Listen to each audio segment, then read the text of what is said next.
ازيكم يا حبايبي، عاملين ايه؟ يا رب تكونوا بخير. هنعمل النهارده مع بعض وصفه حلوه قوي. هتنفع معانا في فطار رمضان، وكل سنه وانتم طيبين. هي دي الكنج اللي بتبقى على السفره في اي عزومه. لازم بتكون موجوده طبعا.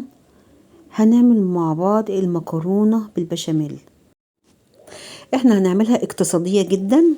يعني لو متوفر عندنا ربع فرخه ممكن نعمل الوصفه.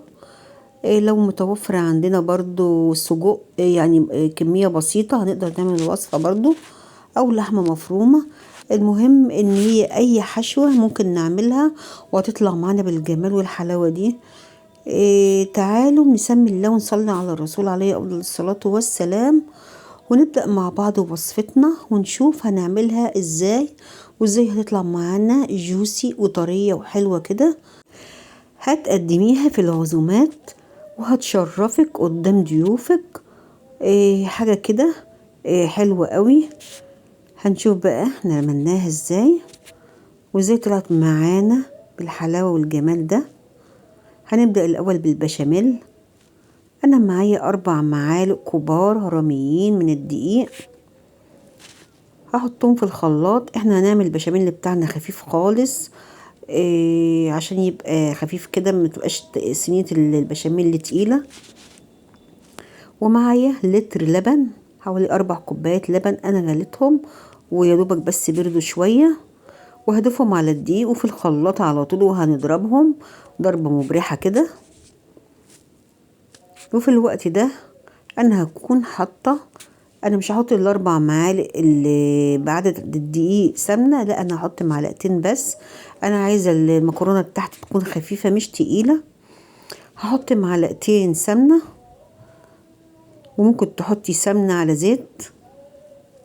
واول ما هيسيحوا معايا كده هروح نازلة بالخليط اللي انا ضربته في الخلاط دلوقتي، اللي هو عبارة عن دقيق، 4 معالق دقيق ولتر اللبن.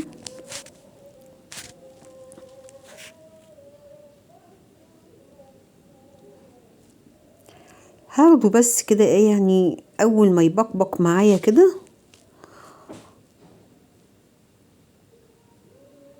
عشان بس الدقيق طعمه يختفي. خلاص هو يبتدي يتقل معانا اهوت. هضيف بقى عليه التوابل بتاعتي. انا ضفت فلفل اسمر وملح ومرقة فورية.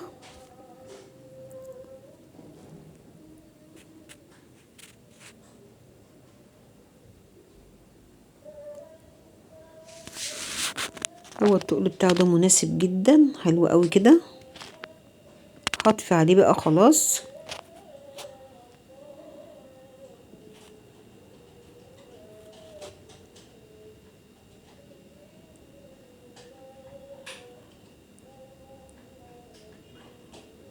في الوقت ده بقى انا كنت مجهزه المكرونه، انا سلقاها ومصفياها طبعا، ومجهزه حشوه اللي هحطها للمكرونه بتاعتي. الحشوه بتاعتي عباره عن قطع من الفراخ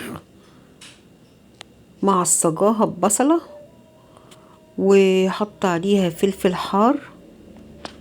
ممكن طبعا اللي مش عايز يحط فلفل حار يستغني عن الخطوه دي خالص. انا هجيب بقى المكونات بتاعتي كلها زي ما حضراتكم شايفين كده. هجيب حله تكون كبيره وهضيف فيها المكرونه بالشكل ده.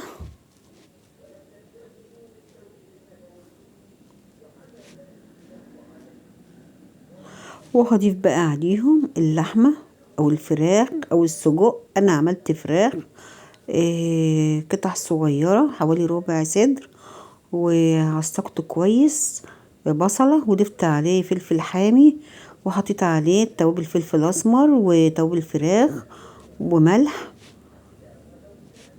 ما خدش معايا وقت خالص. اي حشوه متوفره عندك انت هتحطيها.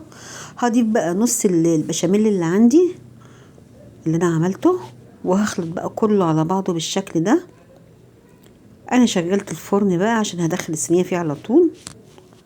دهنت بقى صينيه عندي بقطعه من السمنه كده. هضيف بقى المكرونه في الصينية بالشكل ده واسويها، وهضيف عليها بقى نص البشاميل اللي الباقي.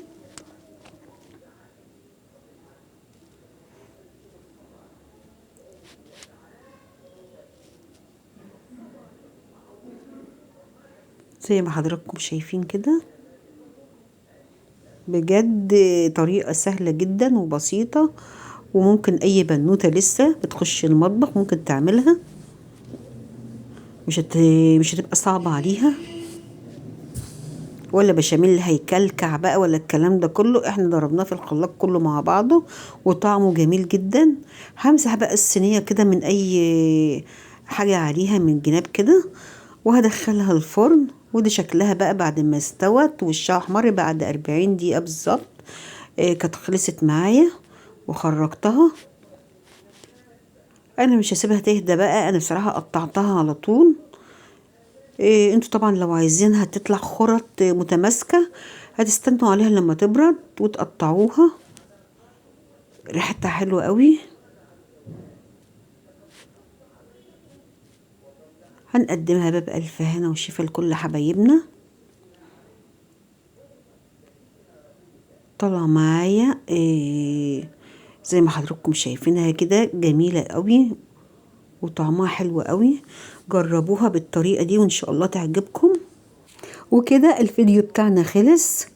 يا رب يكون عجبكم الطريقة. شكرا لكل حبايبي اللي اشتركوا جديد في القناة، وشكرا لكل متابعيني. ولو عجبكم الفيديو لايك وشير واشتراك في القناة، اللي مشتركش يشترك، وفعلوا كلمة الكل عشان يوصل لكم مني كل جديد انا بعمله.